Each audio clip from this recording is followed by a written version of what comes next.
আপোনাৰ হাড়ৰ বাবে ক্ষতিকাৰক হ'ব পাৰে এই সমূহ খাদ্য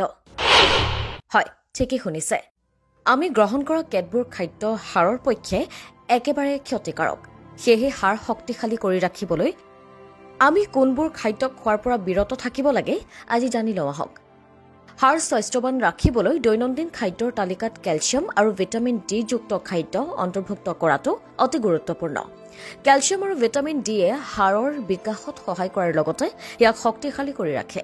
কিন্তু আমি খোৱা কেতবোৰ খাদ্য হাড়ৰ পক্ষে একেবাৰে ক্ষতিকাৰক হাড় শক্তিশালী কৰি ৰাখিবলৈ আমি কোনবোৰ খাদ্য খোৱাৰ পৰা বিৰত থাকিব লাগে জানো আহক প্ৰথমতে হৈছে ঠাণ্ডা পানীয় কোল্ড ড্ৰিংকছ বা ঠাণ্ডা পানীয় ফসফৰিক এচিড থাকে যিয়ে হাড়ৰ পৰা কেলছিয়াম আঁতৰ কৰি হাড়বোৰ দুৰ্বল কৰিব পাৰে সেয়ে হাড়ৰ স্বাস্থ্য ভালে ৰাখিবলৈ ঠাণ্ডা পানীয় খোৱাৰ পৰা নিজকে দূৰত ৰাখক উচ্চ ফ্ৰক্টোজ কৰ্ণ চিৰাপ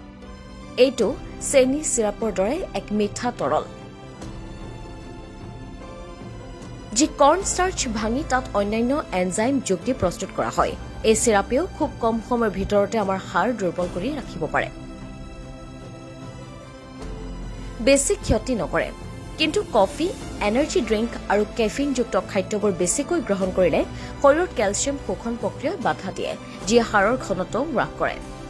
অত্যাধিক নিমখ খোৱাৰ পৰাও বিৰত থাকক কিছুমান লোকে খাদ্য খাওঁতে কেঁচা নিমখ খুব খায় নিমখে প্ৰস্ৰাৱৰ জৰিয়তে শৰীৰৰ পৰা কেলছিয়াম আঁতৰ কৰি ৰাখে যিয়ে লাহে লাহে হাড়সমূহ দুৰ্বল কৰে ফলত অস্টিঅপৰচিছৰ আশংকাও বৃদ্ধি হয়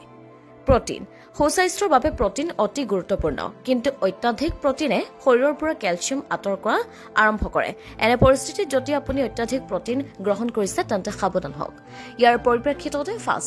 ফাষ্টফুডত অস্বাস্থ্যকৰ চৰ্বি উচ্চ ছডিয়াম থাকে আৰু ইয়াত একেবাৰে পুষ্টি নাথাকে ফাষ্টফুড বেছিকৈ খালেও হাড়ৰ সমস্যাই দেখা দিব পাৰে এনে পৰিস্থিতিত যদি আপুনি হাড়ৰ সমস্যাৰ সৈতে ভুগি আছে তেন্তে আপোনাৰ আহাৰৰ পৰা ফাষ্টফুড বাদ দিব লাগিব